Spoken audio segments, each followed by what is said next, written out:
Hello friends, இன்றைக்கி நம்ம ரொம்பவே சூப்பரான ரொம்ப வித்தியாசமான டேஸ்ட்டில் வேர்க்கடலை சட்னி பண்ணலாமா? ரொம்ப ஈஸியாக பண்ணிடலாங்க. 4 இட்லி இல்லைங்க, 10 இட்லி சாப்பிட்டாலும் வயிறு பத்தாதுங்க. அந்த அளவுக்கு டேஸ்ட்டாக இருக்குங்க. வாங்க ஃப்ரெண்ட்ஸ், வீடியோக்குள்ளே போயிடலாம். வீடியோவை ஸ்கிப் பண்ணாமல் பாருங்கள், அப்போ தாங்க பார்க்குறவங்களுக்கு புரியும். தேவையான பொருள்லாம் பார்க்கலாம் வாங்க. நான் பார்த்தீங்கன்னா ஒரு பெரிய வெங்காயம், ஒரு 5-6 பூண்டு பல், கொஞ்சமாக புளி, காஞ்ச மிளகா, தக்காளி 2 டீஸ்பூன் போல் கடலைப்பருப்பு, அதே போல் கொஞ்சமாக வேர்க்கடலையும் எடுத்துருக்குங்க. ஒரு கடாயை வச்சுக்கோங்க. 2 டீஸ்பூன் போல் எண்ணெய் ஊற்றிக்கோங்க. நான் பார்த்தீங்கன்னா 50 கிராம் அளவுக்கு வேர்க்கடலை எடுத்துருக்குங்க. வேர்க்கடலையை பார்த்துட்டு ஒரு 2 நிமிஷம் போல் நீங்கள் வறுத்து விட்டுருங்க. இப்படியே லைட்டாக கொஞ்சம் கலர் மாறினதுமே வேர்க்கடலையும் ஆஃப் பண்ணிடலாங்க. நீங்களே பாருங்கள், வேர்க்கடலை கலர் மாறிடுச்சு. இப்போ ஆஃப் பண்ணிடல, நம்ம தனியாக வேர்க்கடலை எடுத்து வச்சுக்கலாங்க. நான் திரும்பவும் அதே கடாய் எடுத்து வச்சுக்கோங்க.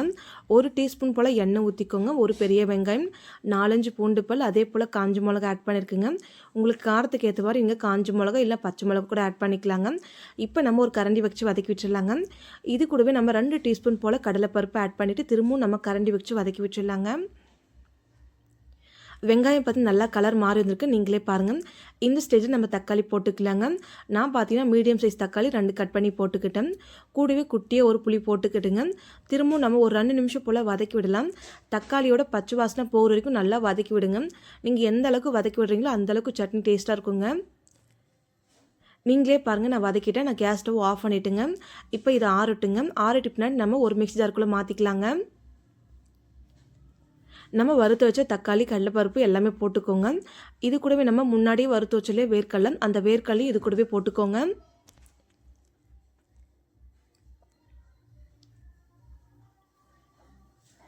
தேவையான அளவுக்கு கல்லுப்பு இல்லை சால்ட் ஆட் பண்ணிக்கோங்க. இப்போ நம்ம மூடி போட்டு நைஸாக அரைச்சிட்டு வந்துடலாங்க. கொஞ்சம் கொரப்பாக அரைச்சிக்கோங்க. ரொம்ப நைஸாக அரைச்சிடாதீங்க. நீங்களே பாருங்கள், நான் அரைச்சிட்டேன். இந்த அளவுக்கு அரைச்சிருக்குங்க. இப்போ நம்ம இது ஒரு பவுலுக்கு மாற்றிக்கலாங்க. உங்களுக்கு எந்த அளவுக்கு தண்ணி தேவையோ அந்த அளவுக்கு நீங்கள் ஒரு பவுலில் மாற்றி தண்ணி ஊற்றி நல்லா கரைச்சி எடுத்து வச்சுக்கோங்க. கூடவே பார்த்தீங்கன்னா உப்பு கரெக்டாக இருக்குன்னு சொல்லி செக் பண்ணிக்கோங்க. அப்படி இல்லைனா கொஞ்சமாக சால்ட் ஆட் பண்ணிக்கோங்க. இது கூடவே கொஞ்சமாக கொத்தமல்லி கிள்ளி போட்டுக்கிட்டுங்க.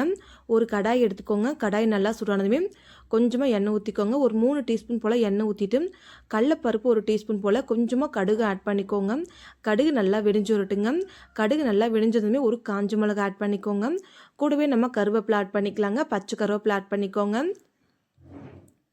அவ்வளோதாங்க, நல்லா வெடிஞ்சிச்சு. நீங்களே பாருங்கள். இப்போ சட்னிக்கு தாளிப்பு கொடுத்துடலாங்க. இப்போ நல்லா கலக்கிக்கோங்க. கலக்கிட்டு நல்லா டேஸ்ட் பண்ணி பாருங்கள். ரொம்ப சூப்பராக இருக்குங்க. நீங்களே பாருங்கள் சட்னி எந்த அளவுக்கு இருக்குன்னு சொல்லிட்டு ஃபுல்லாக கலக்கி விட்டுருங்க. இது கூட பார்த்தீங்கன்னா இட்லி, தோசை, சப்பாத்தி, ரைஸ் எது கூட வேணாலும் டேஸ்ட் சூப்பராக இருக்குங்க. மறக்காமல் உங்கள் வீட்டையும் ட்ரை பண்ணி பாருங்கள். நான் பார்த்தீங்கன்னா இட்லி தாங்க செஞ்சுருக்கேன். இட்லிக்கு தொட்டுக்கு சட்னிங்க ரொம்ப டேஸ்ட்டாக இருந்துச்சுங்க. மறக்காமல் உங்கள் வீட்டில் ட்ரை பண்ணி பாருங்கள். இந்த வீடியோ உங்களுக்கு பிடிச்சிருந்தா மறக்காமல் சப்ஸ்கிரைப் பண்ணுங்கள், லைக் பண்ணுங்கள், கமெண்ட் பண்ணுங்கள், ஷேர் பண்ணுங்கள். வாங்க ஃப்ரெண்ட்ஸ், எல்லாருமே சாப்பிட்லாம். நான் பார்த்தீங்கன்னா இட்லி தாங்க சாப்பிட போகிறேன். கொஞ்சமாக வாழையில் வச்சு ஒரு 4 இட்லி வச்சுட்டு அதுக்கப்புறம் சாப்பிட்டு பாருங்கள். செம்ம டேஸ்ட்டாக இருக்குங்க. Thank you friends. நாளைக்கு பார்க்கலாம் வேற ஒரு வீடியோவில். மறக்காமல் உங்கள் வீட்டில் ட்ரை பண்ணி பார்த்து எப்படின்னு சொல்லி கீழே கமெண்ட் பாக்ஸில் கமெண்ட் பண்ணுங்கள். Thank you friends. நாளைக்கு பார்க்கலாம் வேற ஒரு வீடியோவில்.